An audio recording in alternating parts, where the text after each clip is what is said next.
What is up, everybody? Welcome to another episode of Crowd Pleaser, the show that brings you the inside scoop on what it takes to be a male entertainer in today's world. This is episode 5, and today I have another special guest for you. I'll introduce here in a minute. And our topic for the day is going to be hosting special events, things like strip-offs, birthday parties, and even auctions and other things we have going on. But first things first, I want to say thank you to you, the listeners. This show is brought to you by you via the Patreon. That is patreon.com/crowdpleaser. You guys can sign up for as little as $1 a month, all the way up to $100 a show. And we really appreciate your support. In fact, if we make it to our first goal of $500 per show, I'll go ahead and invest in a legit camera so we can go ahead and start broadcasting our podcast live and in living color for you all to enjoy. Next is LeBaire Dallas, open 5 nights a week, Wednesday through Sunday, 7 p.m. to 2 a.m. We are your number one destination for everything involving ladies. If you need a little bit of stress relief, that's where to go. Next, I'd like to bring up Hard Body San Antonio, where my guest speaker works at. You guys, if you're in the area, definitely check it out. Once again, birthday parties, bachelorette parties, divorce parties, baby showers, you name it. You need a place to go, Hard Bodies is it. So, without further ado,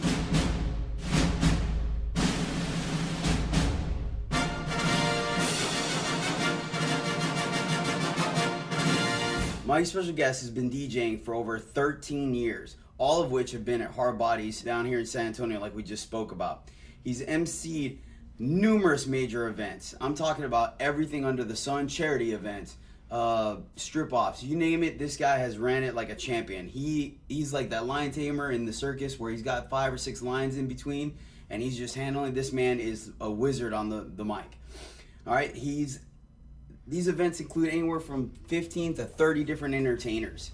All right, he's created acts for all the various entertainers that come to work in him. Over 30 acts under his belt. I mean, you have to understand, this is from scratch, creating a show for you ladies right off from nothing, and suiting 30 different kinds of personalities, 30 different kinds of body styles and dance capabilities. So it's definitely not an easy task. And he's done all this and still one of the most humble and friendly gentlemen I have the pleasure of working with. I'd like to welcome on the show DJXL. How you doing, XL? We're doing pretty good, man. Doing pretty good. It's been a good day. It's been a busy day, but you know what day isn't busy when you're in this business? I hear you. We are both currently visiting Houston LeBaire down here for a Stripper Wars, which is an event they're having tonight. Obviously, it would be in the past by the time you guys get this show, but we took the advantage of the time that we're going to be in the same city at the same time and record something for you all there out in Radio Land.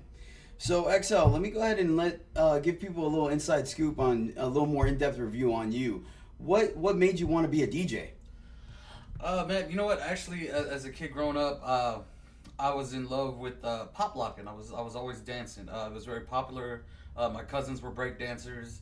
So I fell in love with music. You know, I watched old school movies like Breakin', Beat Street, and there was always the DJ in there, and there was always the DJ scene. And going to school dances and just the DJ, watching how they would even you know, because it's hard, no matter if it's kids or adults, you play a bad song, the crowd's going to know, and they're going to be angry. True story. Master of ceremony for a reason. You know, let me interject real quick. Ladies, guys, don't be fooled. He's a DJ, but I'll tell you what, I have brought him on stage with me multiple times. This boy can break it down. He can move like nobody's business. He doesn't only play the music, he can dance to the music as well. So don't let that fool you. But go ahead, brother. So I just, man, that was it. That was starting me. And then I actually, when I was about 17, 18 years old, I would put together live hip-hop shows here in San Antonio. Oh, wow. Yeah, and I would get different acts. And at 17? Yeah, bro. That's crazy. I've been networking for a while. I've always loved entertainment. I've always loved music. Music is my passion. And one night, it's funny, I was actually at Tycoon Flats, and back then they had a live music venue in the back. And we booked it, and one of my acts fell through. I had a friend who was a waiter at Hard Bodies, and I had never heard of Hard Bodies. At 18, you know, at this time I was in my 20s. So at that time, you know, I never even knew about it. I never knew about male dancing. You know, I was a kid. You know, I didn't know anything. And so one of my acts fell through, and he's like, "Hey, I got this guy I work with who happened to be." He goes, he raps, and I said, "Okay." I was like, "Call him if he wants a slot. It's his." And it was actually Cherokee. It was actually okay. Yeah, Cherokee. yeah, another great entertainer, one of the great legends. Yeah, and I got to know Cherokee really well. I booked him on a couple more shows. I was working for a lawyer at the time, doing like secretarial work and stuff like that. And the business had to do some layoffs, and he's like, "Well, hey, if you're looking for a job, I know you're good on the mic. You host all your own shows. We're looking for an MC.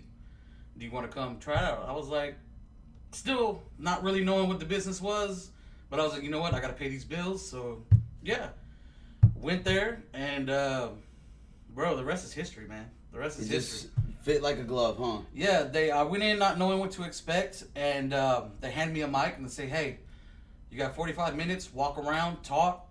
Let's hear what you got." And it was like they threw, the trial by fire. Like, get out there, show me what you got. I feel like that's the standard for this industry. Yeah. It's a lot like, hey, we can't teach you, we can explain it. Just go out there and see if we can make it or not. Exactly. And you know what? I was walking around. It was just to see the environment, the women just having a crazy good time, the energy of just everything was just mind blowing. And then to top it off, my last 5 minutes, this lady comes up, beautiful woman, and she goes, "Hey, what can I get for these?" And she lifts her shirt up, bare chested and all, just shows me and the rest of the world. And I was like, at that moment, I was like, this is the job that I want. Yeah, that's still the deal, right? This is it. You said you were what, 22? Yeah. The king of the world, man. You told the ladies to scream, they screamed. The other girls were flashing you like you were king of the world. That was it, man. I was so done. Right on. I was like, give me the contract right now. I can tell, man, because, I mean, seriously, like back in the military, typically you get your first pension at 20 years. So the 10-year mark is kind of like that do or die, with point of no return. Right. Once you hit 10 years, you're kind of in it for until you quit. Right. But so you've been doing this for 13 years, man. So you've got to learn a lot. What's your favorite part of the job so far? Man, it's just there's a couple things, man. Like I'm an individual. Like my personality is, I can be very blunt and very like to someone who doesn't know me. I can come off as kind of an a-hole. You know what I'm saying? A little abrasive. A little abrasive, yeah. But I do care. So like when I get a rookie. And like I got one right now, we call him the freshman phenom. He doesn't know that yet. We just nicknamed him. Fair enough. But his name is Christian. He'll actually be here in Houston tonight. When you get a rookie like that, man, and you see someone just giving their all, and you help them, and you help someone rise, to be the best person they can be, which I've done. I've helped several people from the bottom all the way to the top, and that's one of the things I really enjoy is to see someone else. I don't do it to like oh hey, well remember I'm the one, like I don't do that. It's like, no, hey, you're doing good, like fantastic, that's what I want. And then like just to see people having a good time and know that I'm part of the reason for it, because we all know you help create the environment that allows them to have such a good time. Yeah, like we all know that life is gonna throw you mad curveballs, like death in the family, people losing their homes, couples breaking up. The world is it's a tough place. It's not an easy place. So the fact that if I can make, just for a few hours, if I can make someone forget their troubles, or at least be a part of that, to help someone forget what they're going through and just have a good time and let the bad crap fade away for the night, that's gold to me. Right on, man. I could definitely pick up that vibe. That's legit. I could see where that would allow you to go the stint 13 years, 14 years, 15 years doing this. Well, I mean, with the good, there's always a little bit of a bad. So what part of the job, if you can narrow it down, because obviously there's plenty, is the most frustrating for you? Man, really my biggest two pet peeves of the job are guys who come in for the wrong reasons. And what I say by that is, with every job, there's bad apples. Doesn't matter what you do, whether you work for a cell phone company, you work for restaurants, like Fortune 500, or in this industry, there's always bad apples that come in and they're for the wrong reasons, and they sour the name that you've worked so hard to build, and then they sour it for everybody else who you're trying to help be better, and just they tend to just throw like a monkey wrench in the whole thing. No, I understand. It happens at our club periodically. It's really ironic that you say that, because we have such a high attrition rate, we'll get guys that come in for a week or two, and that's it. And so they don't get the proper training or the instruction that they need to become a true entertainer and make everyone happy. So they'll leave a bad impression. And you think, oh, okay, they've only been here for a week or two. They're not really. But the problem is, there's gonna be some lady that came into the club that night for the first time, and when that person rubs them the wrong way, that's the last time they're coming to the club, and that's their impression of the industry. So you make you're right. It ends up being a new guy that doesn't know what they're doing. They end up saying the wrong things, or doing the wrong things, or acting the wrong way to somebody, and that's that person's only experience, and they just tarnish all the years that you put into it, the other entertainers put into it, the owners of the club put into it, to establish a completely, entirely different name. Right. So yeah, I can definitely see where that would get on your nerves. What was the other one? Because you said there was two. Yeah. Lack of communication, man. And what I mean by that is that so like with any company, you have the head of the snake. All right, so you have your CEO of the company, the owner, the club owner, whatever, and then you have management level, and then in our industry we have dance management level underneath that, and just with everything, like when someone has an idea, like and it goes with anything in life, man. Lack of communication to me, like I will help you achieve anything that you ask me to. If you say, hey, I want to do a main event and I want to have 50 entertainers here I'll do whatever I can to make that happen. But what I need is clear-cut communication. This is exactly what I want to do. This is exactly how I want to do it. This is what I'm working with. This is what I'm limited to. And in this industry, because there's so much like side conversations, nothing is ever really direct. And that really, really irks me. Well, also on a smaller, more specific scale, you're the MC. You're running the show. And I know the show, for me, at least at our club, and I'm sure I've seen it happen at Hard Bodies as well, you adjust things based off on how the crowd doing and how the person on stage is doing. Right. So you might cut somebody short, you might leave them up there longer, but once again, you need that communication. You need to know if the guy that's on deck is either ready to go or not. You need to know what music he wants. You need to know what show he's doing. Right. And I could easily see how frustrating it is when you have 10 different people telling you what's going on while you're emceeing and playing the music and watching the lights of the guy on stage, and you don't know what the dude that's coming up on standby or on deck is, Right. So I could definitely see where communication, especially for you being the central nervous system, so to speak, like the central point where all communication goes through and then out of. Yeah. Because if something, especially during showtime, if something does go wrong with the show, the first person that's gonna get the heat is gonna be the DJ. No matter what club you're at, if you're at it doesn't even have to be a male entertainment club. If something goes wrong, the DJ is, I don't know what it is about being a DJ, but you are always the first one to catch the heat. Well, I think I think one of the downfalls and strengths of the business is the fact that every club I've been to, the DJ and the MC are the same person. And I know some people might not distinguish the fact, but the fact that there's two different titles. Yeah. There's a disc jockey and there's a master of ceremonies. Right. And if you go to places like plays or actual events and, or circuses, the person that's saying what show is next, talking to the crowd, saying what's going down, is not the same person that's playing about the music. Right. In fact, those are entirely two different people that have two entirely different jobs. The disc jockey sits there and he's like, okay, this is what song I need to play at this point. This is when I have to play this song. Their sole purpose is making sure the music sets the mood. And it's played at the correct time based on what the show is doing. Correct. The MC now is the one that's like, hey, you're up next. Are you ready? Hey, he's not doing too well, cut him short. And the fact that, like, in our strip clubs, it's one person doubles the workload and makes it extremely frustrating. And thus, like you said, as soon as something's wrong with the show, they can't really blame the entertainer because he's still on stage, so they're going to look right to the DJ. Right.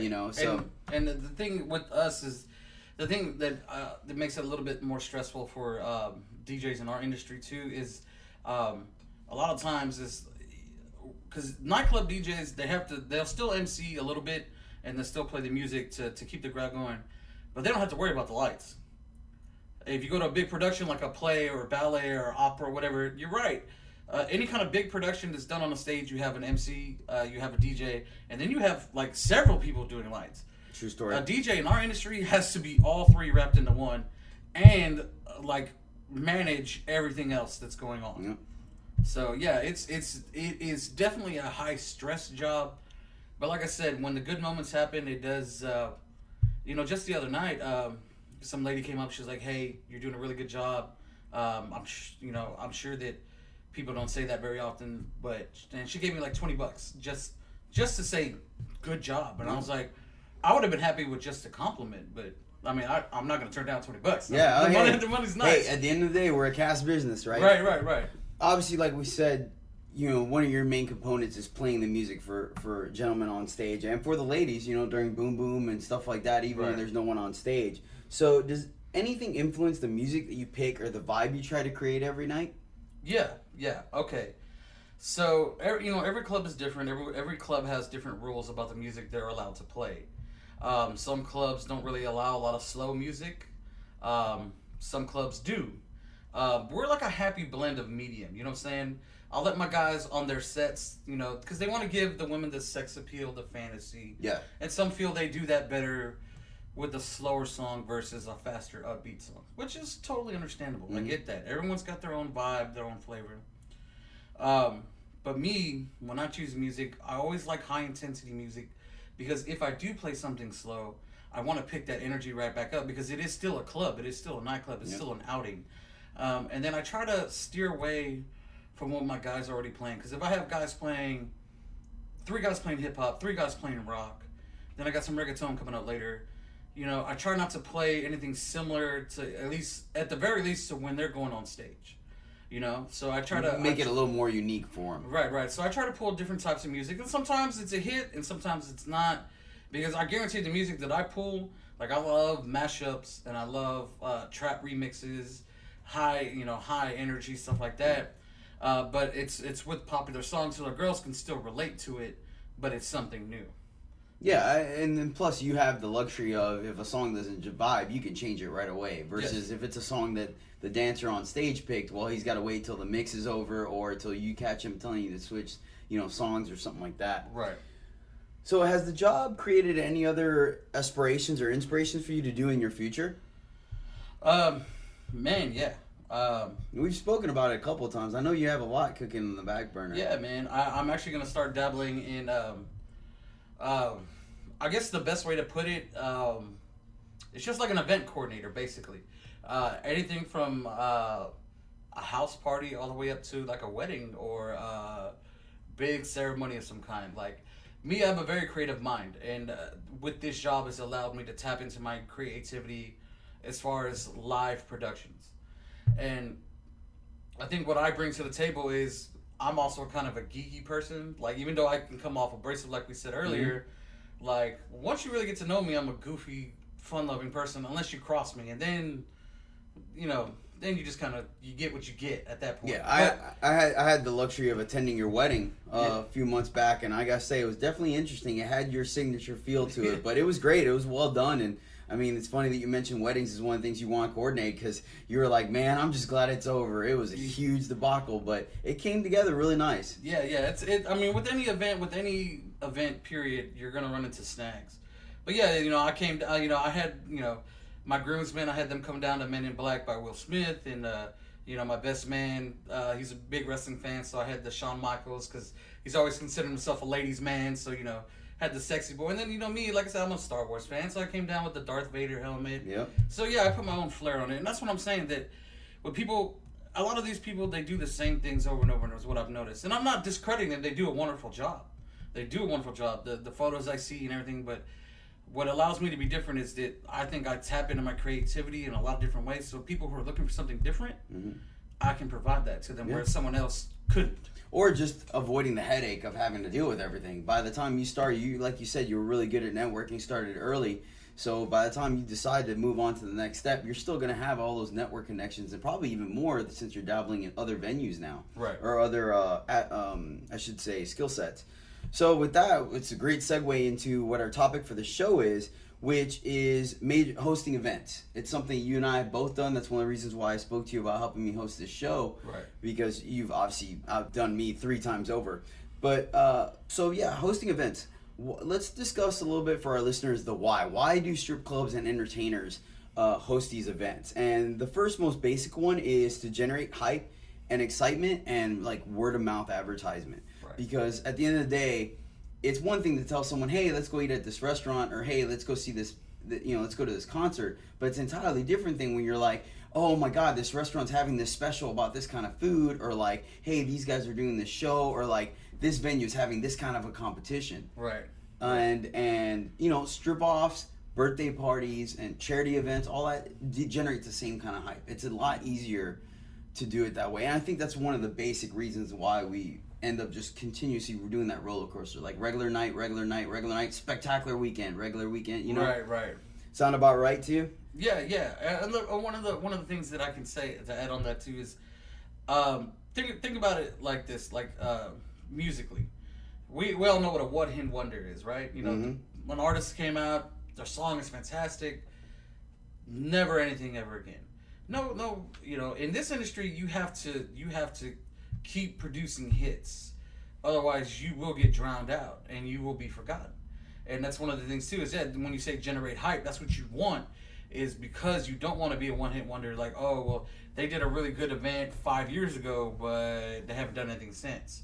Like, you want to keep giving those number one hits, so that people, like, because there's multi-generational, like, in the same family, women who come to a club to see, like, their grandmama came to see, Dancer A. Yeah, Dancer A. Their mom comes to see Dancer B, and the daughter comes to see Dancer C. Yep. You know what I'm saying? So, like, the fact that you can reach multi-generations in in a single family, man, like, you know, that's a pretty cool deal. And for sure. And it's funny because they always joke around. They're like, oh man, this is so awkward. I'm like, it's only awkward if you all like the same dancer. Right. If not, then everything's cool as can be. Right. If you find over the same guy, then yeah, you might want to have a family meeting about that. It does happen though. It does happen. And it's funny that you mentioned that because, you know, like we said, that hype and the fact that you can bring a return always generates first time, you know, patrons as well, because like you said, maybe the mom and the grandma used to come, now the daughter's 18, she's old enough, they're like, hey honey, come with us, this is an event. Or even same thing, if one girl is coming and she likes to come to the club, you know, and some girls are like, I don't know, strip club might not be for me. But then when she's like, look, they're having a contest, they're gonna have a strip off, they're gonna have guys from all across the country coming in, it's gonna be fantastic, the shows are amazing. Well, now it's a little more appealing and it's a little more encouraging for them to come in for the first time. Right. You know, it doesn't just feel like they're just going to a creepy old sleazy strip club. Right. So, and I mean, it's true, because at best, the only time that you really hear about strip clubs having something is like a Super Bowl watch party or a free buffet. Right. You know, now we're kind of offering a free buffet, but more of the meats, you know, kind, if you will. Yeah, most definitely. It also, like I just touched on too, it gives you an excuse to cross-pollinate both patrons and entertainers. Right. Because it's really tough to make a stripper leave his home club where he feels comfortable on stage, knows the DJ, to go to another venue, unless, you know, you have to give him a little incentive as well. And what more than knowing that when you go and you walk into that door, the club's going to be packed. Right. With people that may or may not be waiting to just see you as well if you promote it correctly. Right. And so doing that is how, I mean, case in point, first time I ever went down to Hard Bodies was because of a strip off. Randy Master Blaster was like, hey, I'm friends with the owners down there. I go down there every once in a while. I'm going. Do you want to go? And, you know, if he just said, hey, do you want to go work at another club? I'll be like, no, I'm good here. But he's like, hey, man, it's a strip off. Let's go see what's up. And I'm like, all right. And now some of my best friends are down there. I go down there every couple months, you know? Yeah.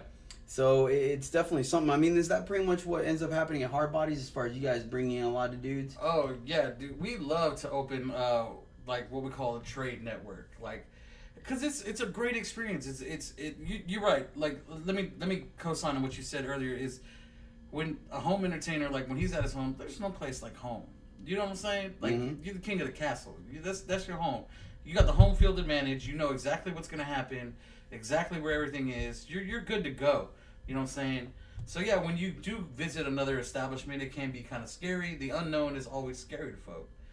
But, man, it is such a great experience. Like, you know, even me being as a DJ, like, every time I go to La Bear, I mean, y'all show me nothing but love. I love it. The women there are great. All the employees are great.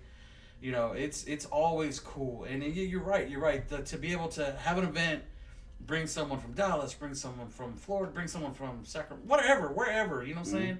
Just to meet and network with new people and to open up new opportunities, because there may be a person from, you know, say in California, and you've never danced in California, But they're like, hey, bro, we'll bring you out. We're having a big event. You know, we've never actually been to Dallas. You know, we heard a lot of good things about it. So you're able to connect, you know? Yeah, oh, for sure. And even in the intellectual property aspects, you know what I mean? Someone will bring a show to your stage, and you're like, man, I never thought about that. Or like, wow, they did a great job on that. And, you know, new music, that happens to me a lot. You know, obviously I'm Latin, but because it's primarily Mexican culture here in Texas, I don't get as much Latin culture as I did in Miami. So when the Miami guys come in, man, I end up bumming all their music. I'm like, dude, I'm not gonna play it during your set or anything like, or you know, while I'm on stage. But like, if you can give me all your songs, I've been rocking out the whole time you're on stage. Yeah. And the women too. They'll, you know, I know when I travel, I'll bring friends of mine from my club over so they can see new shows and stuff like that, see how other clubs operate. And it's really great to kind of see what you have and see what you don't have and see how you can build on that. Right. You know, at the very least, even if you kind of got spoiled at home, sometimes going to another club, whether it's better or worse, makes you feel more appreciative of what you have. Exactly. Case in point, Miami and Fort Lauderdale, La Bears have always treated me kind. And plus, that's my hometown. That's where my mom's at. I go visit my family down there. I love performing down there. But they lack space. It's just fact. Their main stage is the size of our side stages between Hard Bodies and La Bear, Dallas. Right. So, I mean, you really take for granted the kind of space that you have on main stage and the things you can do with dance moves and props when all of a sudden the ceiling is a foot above your head and you have 2 feet to the left and right and forward, front and back to move. You know, it definitely changes your dynamic. And it's just something small like that you're like, wow, you know, I'm really fortunate to have the space I have. No, exactly. Exactly. We often, you know, especially in this day and age, you know what I'm saying, we often take for granted everything that we do have, and we never really appreciate it. Like I said, you never appreciate something until it's gone. Well, that space that you're used to, you can have a 5-7 man act, or you could have countless props and all this dynamic set up, and then all of a sudden that's cut into a fourth. Yep. Of what you're like, oh, okay. Yeah. Well, how am I gonna make this work? Yeah. And, you know, and also it's good for someone when you're thrown into a situation like that, because then you really see what type of person is, or if they're that person that's like, okay, this is what I'm dealt with, this is what I got to deal with, I'm gonna make it work like this, versus if they're gonna panic attack, I don't know what to do, and then they end up getting frustrated because they have no idea what to do. Where they use it like a crutch, or they're gonna adapt and overcome type thing. Yep. And with that as well, there's internal competition as well. There's a validation within the guys. Oh yeah. Because at the end of the day, most events are we have our birthdays, and we have, you know, I have a charity event. We both do entertainer auctions and stuff like that. But even that's a competition, especially the strip offs. They are. Guys, there might be a dude that he's been sitting on the same 2 shows the entire time he's been working. But all of a sudden you tell him that, you know, there's $1,000 for first place. We're going to pack the house with 500 women. And, hey, you know, no holds barred, winner takes all type thing. Right. All of a sudden this guy has inspiration that, hey, you know what? Like, my body's looking pretty good. And he might come up with a new act to try to take it down. Oh, yeah. And sometimes you just need that little bit of inspiration or incentive or kick in the butt to make that happen. Exactly. And so it raises the level of entertainment as a whole. Exactly. And then, you know, even for like the entertainer auctions and stuff like that, you know, there's always the guy that's like, hey man, how much did you go for? Well, how much did you go for? Oh man, I can't believe I lost to you. Right. So it builds that friendly competition where we might bust each other's chops a little bit, but at the end of the day, it's all about making everyone having a good time. Yeah. Making sure the ladies have a good time, making sure the guys do a good show. And I gotta say, it's probably rewarding for you as well. Like, I'm sure you're frustrated as all get out in the middle of the show. But when it's freaking 2 o'clock, 2:15, and you're like, all right, ladies, thanks for coming out, hit that R&B, turn down the lights some, and you could sit back, you're probably like, man, that was a good night. You know? Yeah, most definitely. There's definitely been a lot of those nights where it's just like, it's just on the go. Like, sometimes I'm so stressed out that I don't even have time to even process what I'm really stressed out about until everything's said and done. And then you're right, you know, end of the night, we do pictures. All right, ladies, get those last minute dances, turn down the lights, R&B music, and I go in the back and I decompress for about 15-20 minutes until my guys start rolling in after that. Yeah. Understandable. Right on, man. So now, we've discussed why strip clubs have events, and, you know, you and I as entertainers throw our own events as well at our venues. Oh, yeah. So now let's talk about some of the key points to success. And for me, one of the biggest ones that I've adapted to early, I don't know if I got this from the military or not, is just planning in advance. Oh, God, yes. I like to tell people I don't think there's a word for it. Maybe there is, and it's a simpler word than I think, or a simple word, but I call it reverse procrastination.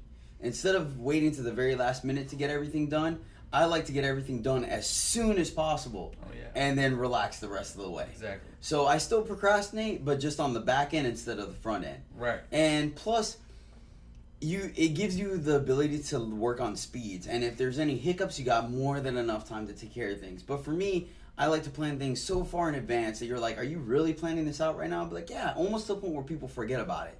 Then you just kind of throw it out, little snippets here and there. Oh, yeah. And slowly kind of start climbing that ladder as you get closer and closer to the event, so you genuinely bring up that hype instead of, overnight, all of a sudden, this is the next big thing that's happening a week from tomorrow. Right. So, is that kind of typically what you like to do? Oh, dude, I couldn't have said it better myself, man. Like, for example, my birthday is in September. This year, I'm doing it, what is it, Labor Day weekend? Is it the one that's in September? Oh, yeah, I believe so. I'm horrible about the actual. But there is a holiday in the beginning of September, September 3rd. It's that weekend, so that Monday is a day off for Smart. But yeah, man, I asked at the beginning of the year. It wasn't even a full month after my last birthday celebration in December, because I had waited to do it in December, because I actually threw my own strip off in December. So I was like, this is the first time I ever did it, so I was like, let me just combine the two to kind of save time. But this year I'm actually going to do both. But going back to what I'm saying is, I in January I asked the ladies, all right, ladies, what theme would you like? And I gave them 8 different themes, because obviously, if the women are happy, everyone's going to be happy. Yep, that's... And we do it for them. Like, we're performing for them, so why not give them an option every once in a while? So I gave them that. They decided. I said, all right, majority rules. Boom. Unleash the beast it is. I already released a mock flyer for it. Awesome. I did that like a week after they chose the theme. My act is already planned out and done. Yep. Costumes are already being ordered. The pictures for flyers are already being done. I plan to have the tickets already on sale within the next 2 weeks, and it's not until September. Yeah, no, I totally understand. I do my birthday and my red party, they're 6 months apart. I planned it that way just so it gives me a month of relaxation, and then month 5 out I plan everything, and starting on the 4th month is when I start promoting. Same thing, tables go up. I do various early bird specials and stuff like that. I just recently adapted my birthday to 2 nights because people were just telling me like, hey, I'd love to see you for your birthday, but Saturday is just too packed. I hate that kind of crowd. So I'm like, hey, same thing kind of like you did. I'm like, how do you ladies feel about doing my birthday 2 nights? Midnight Friday type thing, and then Saturday. And a lot of people were like, that's great. And it works out because the people that don't want that big of a crowd come in Friday, and the people that want to party it up still come in. But you're totally right on that theme. That was ingenious of you to let the people pick, because that's a really big, important part of it. We like to do themed parties because what lady doesn't like dressing up? Yeah. Let's be honest. I mean, sometimes they dress up with their friends in theme just for the heck of it. Oh, yeah. So why not give them a theme? Exactly. But you can't just pick something. You really have to pick. Like for me, I always go off of what's the easiest and most convenient to wear. And then my second level to that is what can they wear again? I hate to do one of those things where they have to jump through hoops to put some kind of outfit together, right, and then they're never going to wear it again. Right. I feel like that's a double whammy. So I always do research, do my own Google research and stuff, and how easy is it to find whatever pinstripe pattern? Oh, look, there's a million things on here. Awesome. Hey, look, you could wear this to the office, or you could wear it out to, it's normal attire. Perfect. Right. And you pick that theme, and then it once again, we go to that hype thing. Like, hey, we're dressing up. You guys should dress up. And you build it yourself. Like, hey, are you ladies dress them up? Like, you come to my birthday, you're always dressed up. I try to find some kind of thing I could wear while I'm half naked that just shows me in theme for your birthday. You know what I mean? And even certain events like that, it just kind of helps, like little things. Like, case in point, for my red party, I always wear red underwear and a red bandana every time. Like, I know I'm half naked, but I could still be in theme. Exactly. For my Dia de los Muertos birthday, I wore a Phantom of the Opera sugar skull mask. At least one way or another, because the fact is, I was taking pictures all night of how well and great these women looked in their outfits. It was phenomenal. Oh, yeah. And then the people that were there for it just being a random Saturday were like, what's going on? This looks amazing. And they got in on the hype. Oh, yeah. So that was very ingenious on your behalf as far as letting them pick, giving them 8 options, and letting them pick. And the thing is too, is you actually technically have your themes for the next 3 events, because I'm sure number 2 and number 3 on the voting list still got a good number of votes. So you're like, hey, there's no reason to throw away a good idea. Oh yeah, absolutely.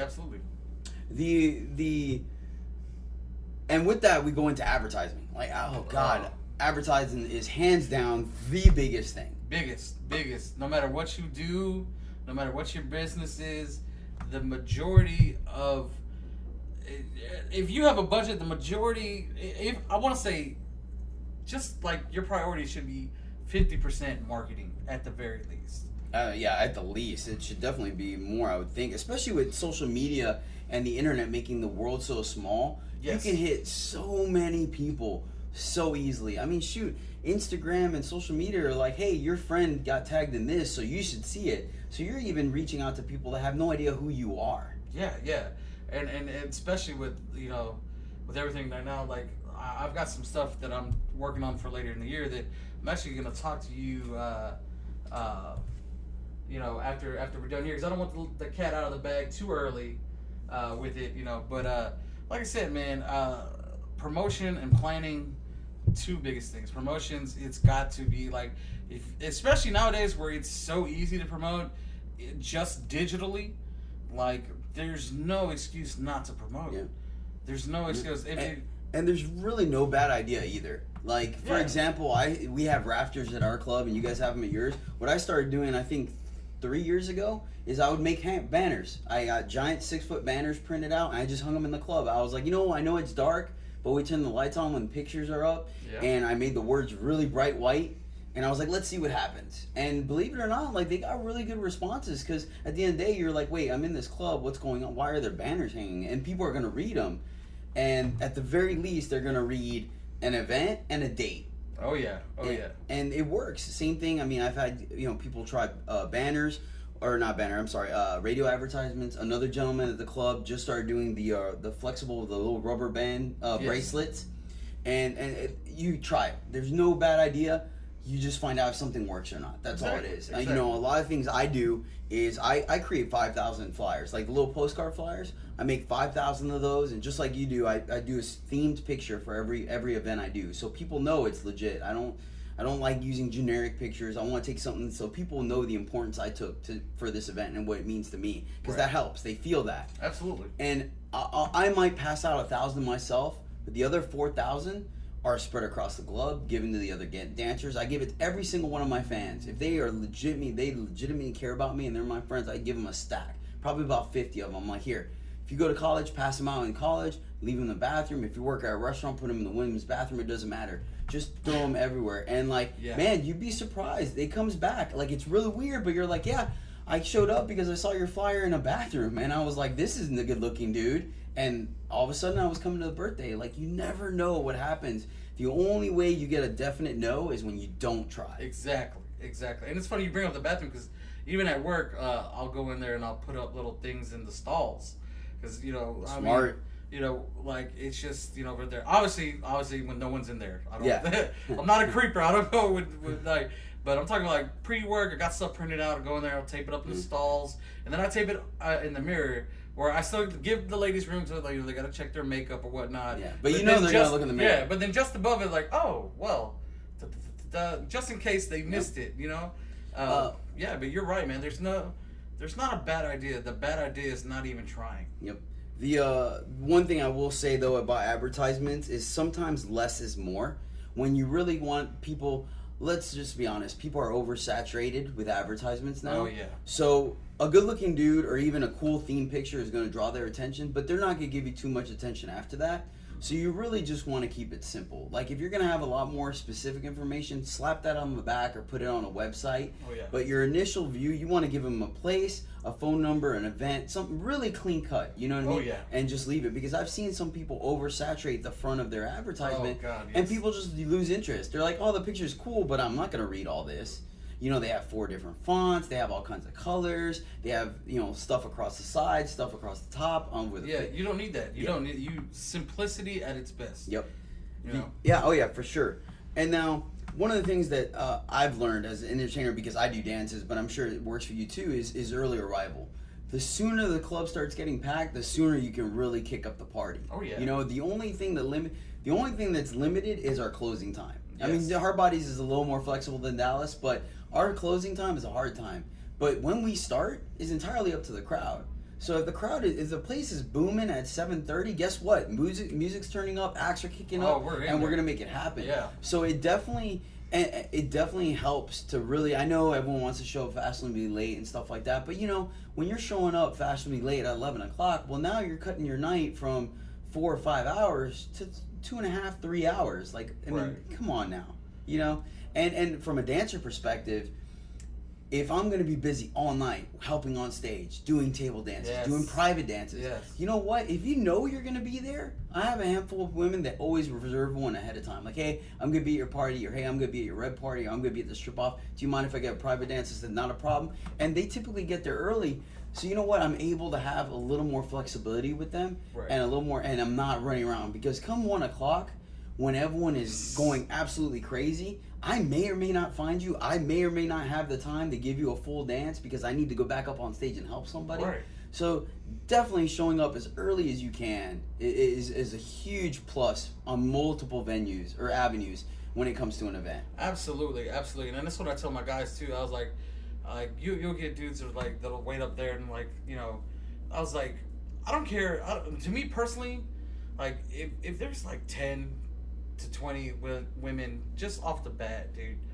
Like, I'm telling my guys, I was like, don't wait up here all night, because you'll get some dudes do that. They're like, oh well, you know, my customer's not coming in until 11 or whatever. But you don't know what you're missing. The one aspect is you don't know what you're gonna miss or who you're gonna miss. You know what I'm saying? Yeah, very true. You may meet someone that's gonna change your life forever, or y'all be best friends out of that, or she's just a really good influence. Like, you don't know. You're denying yourself an opportunity to even find out what someone could bring into your life and what you could bring into theirs. And what you brought up too is having the time. Like, don't, especially with you, because I know you're very busy, and than me. Like, I tell the girls, like, there's a certain time where I don't let women in my area. Like, they're, you know, I let girls. Professional, yeah, I let girls come up and say hi and stuff. The earlier the better, and then like when we get like, you know, the shows died down, like during picture stuff, then you can come say hi to me, like when we're winding down. But like, yeah, that prime time gap, don't even like, I don't. It's not that I want to be rude or sound like, you know, you just don't have the time. I don't, and it's because I have to perform my job to my best capability, and I can't do that with a million people like for sure in my ear. You know, I've got waiters coming up to tell me, hey, we need to put a girl on stage, this and that. They give me the information. I'm dealing with, hey, you're next. All right, let's go. I got your music. All right, this guy's, you know, he's got 5 women left. All right, that means I got this. You know, I'm everywhere. So yeah, I don't have time. And you're right. Like, definitely, like, and I tell women, don't wait till the last minute, because you paid to go to this event. You paid the money that you slaved to make. All right, working for a boss you don't like, or working long hours just to budget to have this night out. Don't cut your night out. You know, don't cut it short to like 3 hours when it could have been 5 to 6 hours long. True story. And it's great that you mentioned the dancers, because that's one of the biggest parts of a successful event, is for them to create the hype as well and be excited about it. And they should be. Like, at the end of the day, the place is going to be packed, so they have the maximum potential for making money. Right. And having the most people see their show and think about how amazing they are. Right. So why not help? You know, just because it's XL strip off or Caesar's birthday, it's just an excuse to get everyone together, to have a high concentration of entertainers, money, women, alcohol, you name it. It's just a super nebula of just a good time. Right. So you know what? Talk about it. If you're excited, like, hey, who's coming to Caesar's birthday? Who's coming to XL? Watching me perform XL's strip off next week? Who's coming to XL's birthday in a month? I can't wait to go. And because you never know who's going to turn up. I mean, you might have a fan in a different city that doesn't even know. Then all of a sudden they're like, wait, I guess I could go down there that weekend. It sounds like a fun time. Or vice versa. Oh, wait, you're coming down for XL's birthday? I've been waiting to meet you. I just met someone 6 months ago that she was trying to meet me for 3 months. And just never lined up. Our schedules never lined up. And then all of a sudden, I think it came down for Trey's birthday. And she's like, she caught on my Twitter account. She was like, what? He's coming? It was like a week in advance. Sure enough, she made plans, and her and her friend were there, and I met her, and we had a phenomenal night. We're still friends today. Yes. So it definitely, having as many people build up the hype. I mean, I tell the women too, every once in a while when I have pick a good theme, I'm like, hey ladies, you don't have to spoil the surprise, but if you're kind of working on your theme outfit or your theme look, by all means, throw me a teaser out here. I want to see it. Right. And you never know what happens. You know, it definitely generates the hype because someone else is going to see what they're posting, and they're like, wait, what are you talking about? What are you getting ready for? And you would not believe the snowball effect, stuff like that. Oh yeah. Once it gets rolling, it's dude, it's awesome. So we did all the prep work, we did all the planning, and now it becomes, the sad part is that the night is, the work isn't done. It's the night of the event. Oh, man, you know, you just slaved for months in advance for us. And now the funny thing is where you think, like, as soon as the doors open, the pressure's gone. In fact, it's worse. Oh. Because now you have to perform. Now you have to make sure the numbers are in the club. You know, it's like everyone's been talking the hype. Are you going to break the records that you said you were going to break? Right. And so, you know, it's not until the night is done, or at least your act is done or something, where you can really breathe. Right. And Absolutely. And so, of course, things wouldn't happen without our supporters. So the very first thing I like to do, and I'm not sure if you can do it because you're the DJ, but I like to before things pick up, I'm talking about early, like 7 to 7:30, 7:40. I normally walk around and mingle with people a little bit, thank everyone for coming out, especially the people that got there that early. Right. Because the problem is that 11:30 at night, I'm gonna say hi to someone and say thank you for coming, but they're gonna catch me mid stride back to the locker room to get ready to go up on stage. So they're gonna catch me in passing, versus where I could take the time to give them a good hug, look them in the eyes, and really show them that, hell, maybe even buy them a drink, just because I'm glad they're here, even if they're here for me or not. Right. They just took the time to support an event that means a lot to you and to everyone there. Right. And you're right. Like it's a little difficult for me, like in the beginning of the night. Because I do have to make sure everything gets started, stuff like that. But like I said, like when we do pictures, sometimes I'll get the wireless mic and I'll walk around. So I can still do my announcements. Yeah. But I can go and say hi, thank you for coming, and what I call it is making my rounds. Make sure I pay attention to everyone who's, you know, like, oh, we're gonna be there, and you know, we were so excited, and even women that I didn't know, like, I'll get sometimes like, you know, this was a great idea. It's a great event. And I was like, well, I'm glad you had fun. I hope you come back, you know, have some more fun with us. Like, so even, it's not even necessarily like the people that I have to know. Like, if someone stops, for sure. If someone stops me, and then every night, you know, I make a general, and I try to make like 1 or 2 announcements. You know, ladies, thank you so much. Y'all are awesome crowd. You know, y'all are rocking it tonight.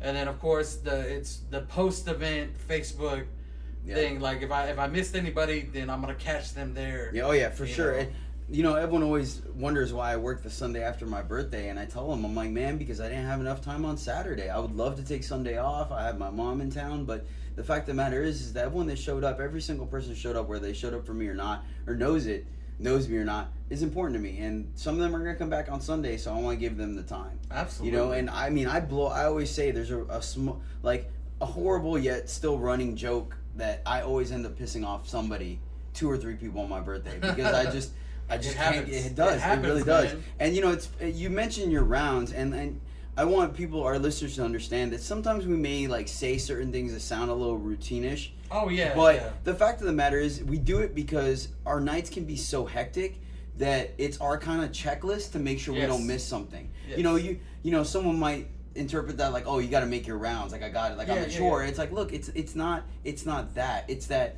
You know, at the end of the night after a major event, I'm sure you would love nothing more than to go to the back, drink some water, and just chill out. Oh, bro, you have no idea. Yeah. You know what? You're like, wait, that's right. So-and-so came up to the DJ booth, but I couldn't talk to her. So you're going to make your round. In your checklist, you're like, cool, get in, turn on all the equipment, make the roster, start the music. At the end of the show, do pictures, boom. And then it's part of your list. Right. Yeah, it's routine, but you have to understand that the action, the method of doing it might be a routine, but the one-on-one contact is not. Oh no, never. And yeah, you're absolutely right. It's what I call a comfort. What is the word? I'm sorry, I'm running on minimal sleep here today. Familiar. Like muscle memory type thing. Yes, perfect. That's a great way to put it. It's not the way we say it when I say making my rounds. It's not to seem impersonal, because it's not. When I go and I say hi to you, that's me. That's 100% me. Like I'm not just giving you a bougie like, oh hey, oh hi. Like no, like if I'm taking the time to talk to you, You know, and I know even if I have limited time, I'm gonna give you your full time with me, and I'm gonna give you 100% of me, and I am very appreciative. Like I had over this strip off that I did in December, we had like 250 women, and that's with no that's on a Sunday with no holiday for that Monday, and these women like stayed. We ran until 3 o'clock. Oh wow, that's insane. That's fantastic. Yeah, so like of course I'm gonna go and thank you, and yes, especially when it's your event, the stress could not be higher, and you mentally and physically you're gonna feel it. Oh yeah, you're going to feel it, especially at the end of the night. But you know, like dudes like you and me, like you know, you want to make sure that these women know, like, hey, whether you came in decorated or not, whether you're just in here. Like, whether you were a pivotal part in setting everything up, or whether you just came in here for the night because you saw a flyer in the bathroom and you just wanted to say hi to me, well, damn it, that's good enough for me. Yeah. Oh, yeah. There have been several times where I've stopped women that they're regulars of the club. They'll come in 3 nights a week and have never said one word to me. But, like, if they show up at one of my events in theme and I run across them, I'll take the time to stop and thank them. I'm like, hey, thank you so much. Your red dress for this red party looks phenomenal. I really appreciate you dressing up. And then bam, I'm off running. Right. You gotta go. You know, and that's fine. Like, because nothing more, like, okay, they don't even like me, but they decide to support their entertainer or even my event by dressing up. I mean, they're clear cut. You know, whether she just had a cute red dress and she wanted to wear it didn't matter to me. So, exactly. It doesn't matter. It really doesn't. The fact that you were just there, your butt is in the seat, means more than you can imagine. And sometimes we can't convey it the right way, just because of how hectic things are. But understand that it doesn't mean that we think any less of it. Oh, of course. And it's really important. You know, we try our best, like you said. I really like the social media post after. I'm a big fan of that as well, because you just can't get to everybody. And sometimes when you are able to kind of collect your thoughts and slow down, you can get everything you want out there and post it for everyone. Right. You know, and it works for everything too. Like some of the guys are tired and they'll disappear. And I really want to thank the guys that did new shows, the guys that put in effort. You know, the guys that are going up at stage on 8 o'clock and they're doing a group act instead of one of their walkouts. Things like that show appreciation on both sides. You know, bartenders, wait staff. Yeah. I absolutely love. I don't know when it started. I really can't remember. It might have been my Batman birthday party, but somewhere down the line, our bartenders and our wait staff started to dress in theme as well, which was unheard of. And like it just completely changes the mood, man. It is so fantastic for them to do that of their own accord. You know, to the point where like 2 years ago for my Rumble in the Jungle birthday, the animal theme one, I had a body painters come in and paint anyone that wanted it. Dancers, bartenders, wait staff, you know, some of the regulars if they got there early enough, and a ton of them did, and it looked phenomenal. Like I couldn't have taken enough pictures of everybody that night. So definitely getting that in the mix helps establish the atmosphere tenfold, especially for people that are in there for the first time and they don't know how it works out. They come in here and people are dressed up in theme, guys are rocking the stage, the music's great, they're like, oh my god, this place is amazing. And all of a sudden you just made another faithful patron, you know. And another thing I like to add that I haven't been able to do for my events, but something that I've always contemplated is theme shots. A little something to make the club a little extra money. The closest I came to it was once again for my Batman birthday, and a friend of mine found it was a layered shot. They found the core that layered, and it was yellow and black, so you could make, you know, a Batman shot. And I wanted to try to get it to the club and kind of have a special, like, hey, cash only, $5 shot all night long as my gift to both the club, because they're gonna make money, and then for the ladies, you know. And he's like, oh no, there's no way we can make layered shots. It takes too long, and your birthday is packed with 500 women. So we ended up finding these little shot glasses that were twist. They had like a split in the middle, so you could just pour it side by side. And we came this close to making it happen. We just couldn't. I'm not sure why, but but that's something that I'd like to throw out there for our listeners. If you guys ever throw your events, or even when for yours down here in Hard Bodies, or when you become a wedding planner, like grab the couple's 2 birthstones or favorite colors and make something. So just a little snippet out there, and and to put a bow on it, I guess. The last thing you want to do is really just you want to bring your best foot in your A game, so you validate everything that happened in the last 6 months.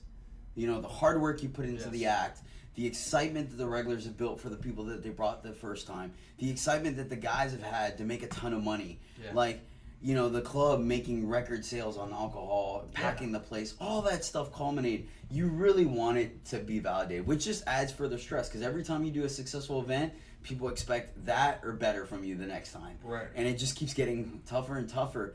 But you want to validate that reputation so people know it's not just false hype. It's not hot, you know, blowing smoke up someone's butt. It's legit. Hey, when XL throws a party, when he throws a strip off, you know it's going to be the best entertainment, the best drinks, the best guys, the best women, and just legit. Absolutely. Like, yeah, you definitely want to, because like I said, it all goes back to, you know, these women are paying their hard-earned money to come out and enjoy a night and to de-stress. So why not absolutely do your best to give them everything that you can?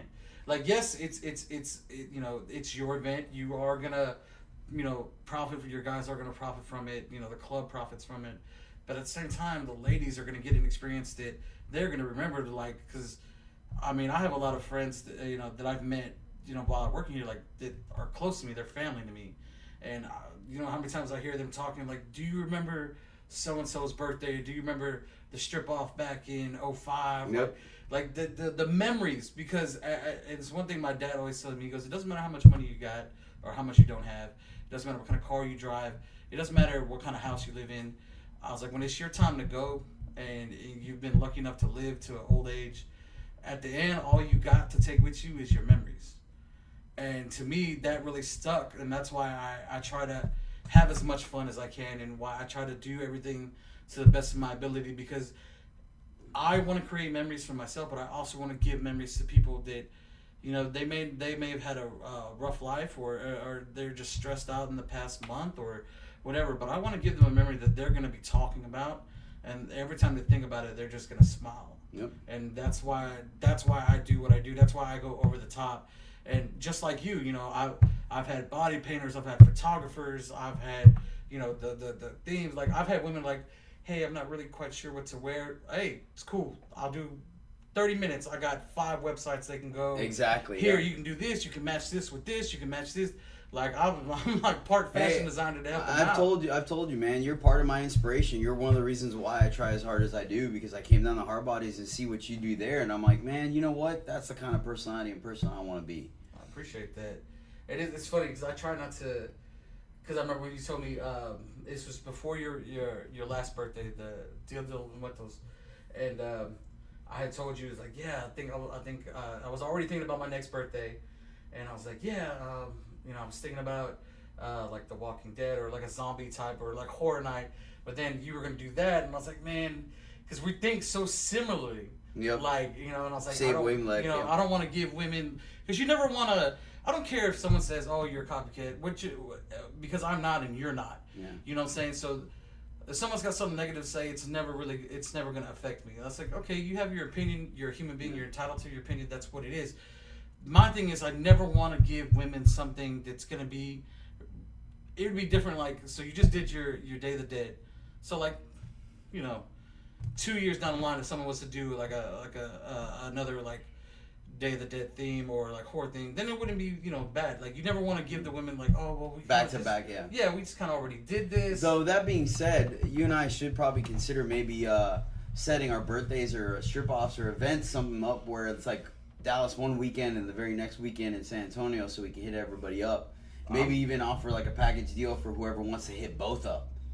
I'm down for that. But we'll talk about that another time. We'll talk about that after work. So let's go ahead and put a bow on it. The last thing I want, just an alibi here. I know we mainly focused on events at our club, but pretty much all this transfers over as well, though, when you're setting up road shows and events on outside venues. I know your guys at your club and guys at our club both travel. Sometimes we fly to different destinations. A lot of times we just drive and host a 5-man show.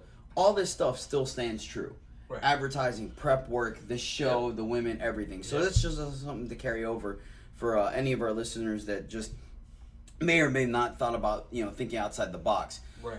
So XL, before we sign off, one of the things I like to do is people always ask, what's the craziest thing that happens at the club and this and that. And the truth of the matter is, things happen so often that there's really nothing that stands out. But Really, yeah. I like to kind of give them a best and worst event of the week. So I'll kick it off so it gives you a little time to go ahead and think of something. But it could be anything, inside or outside the club. Doesn't necessarily. I like to relate it to stripping just because that's what people ask. But Right. obviously, if it doesn't, it's okay. You can go a little even broader with DJing. For example, if like something just went wrong in the DJ booth or something like that. Right, right. So for me, mine's kind of simple this week.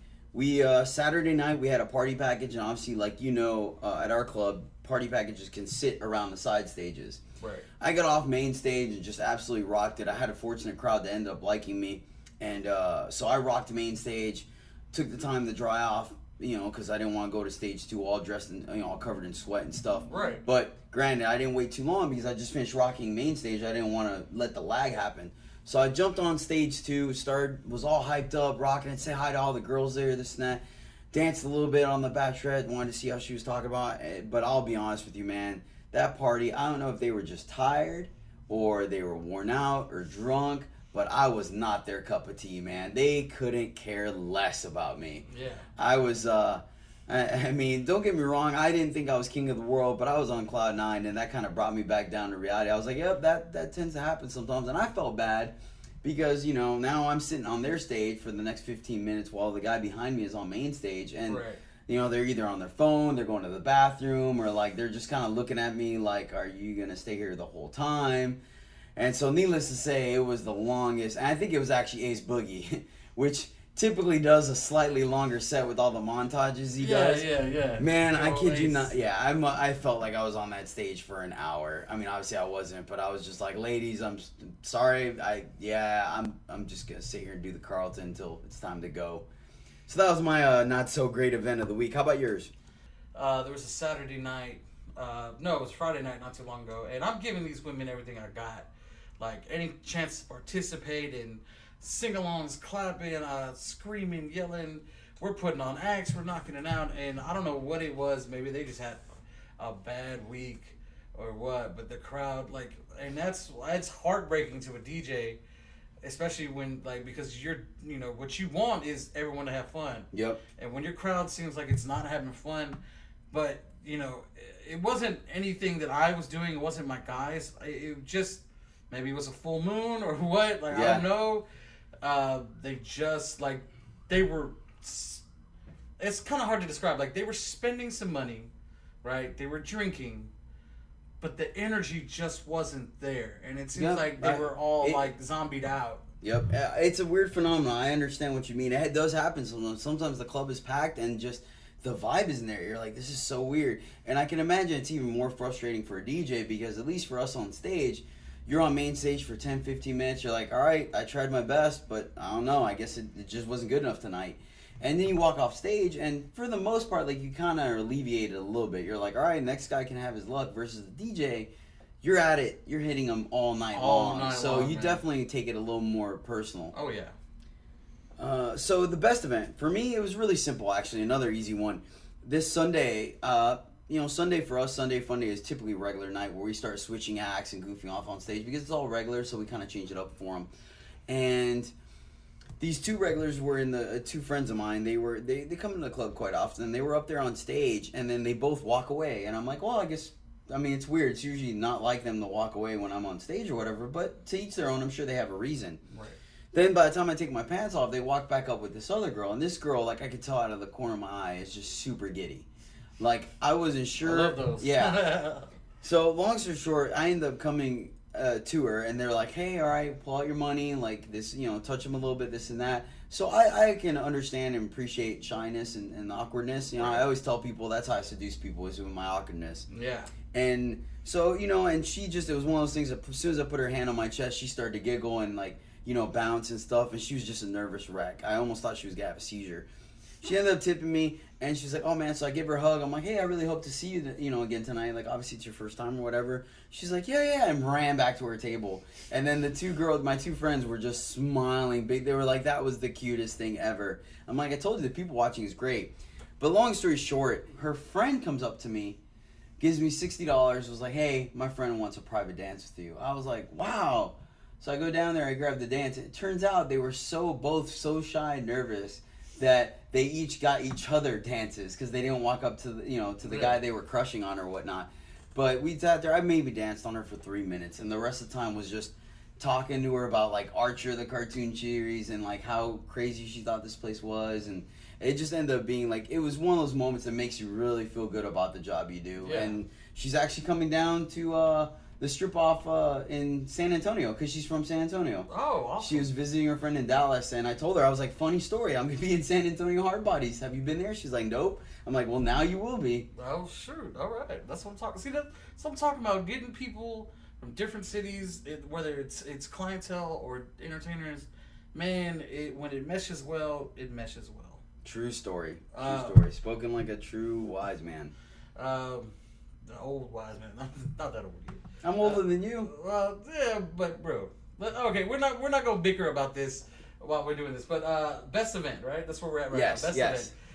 Would have to be recent. Juice has celebrated his birthday weekend. Obviously, he did a 2-day, Friday, Saturday as well. Because you're right, sometimes it's just not possible to get everybody in on the same day. But man, the turnout was both nights. The crowd was bumping. The turnouts were great. High energy from everybody, dancers, women, wait staff. Everybody was on point. It was just those nights where it's like you're exhausted at the end, but it's a good exhausted. Yep. Like you feeling good. Like that was, dude. In those 2 days, it was like a $900 weekend for me. Outstanding, man. Yeah, and it was just people like, hey, can you play this song, or hey, this is for you, and then we're doing stage dances, and everyone's making money, so they're tipping extra because they're making money. Like, bro, it was fantastic. XL, I really appreciate having you on the show, man. You're one of your family, bro. Like I said, you invited me to your wedding and stuff, and I've worked with you plenty of times. You come for my birthday. It's been fantastic. I really appreciate you being part of this project that I'm doing, educating everyone on the show. Yeah, and my stuff. pleasure. Let's go ahead and where can people contact you at on social media? They can find me on Facebook. I actually have I have 2 profiles under the same name. It's Gabe DJXL Cordova. I'm on Instagram, BigXL84, Snapchat. I mean, I try to do everything. I think the only thing I don't have is a Twitter. Yeah, fair enough. Hey, and I don't have a Snapchat. Three social media is more enough for me. Right. So you can find me, your host, Cesar Goyaso, a.k.a. The Crowd Pleaser, at Cesar LeBear. Facebook, that is my fan page. Cesar Goyaso is my regular page, COLLAZO. And then Instagram and Twitter is Cesar LeBear7. All right. Well, ladies and gentlemen, thank you again for tuning in to the show. I was going to try to make this one a little bit shorter, but once again, we just have so much content to cover. We went a little bit over your hour. Right. So hopefully you got a good commute to work and back. But appreciate you joining us. Definitely check out our Patreon page. It really makes a big difference. Just $1 a show can improve the quality from the programs I use to edit. And like I said, get that camera so you guys can start seeing us live. It doesn't matter where you are in the world. So thanks again for listening, and we will see you again next show.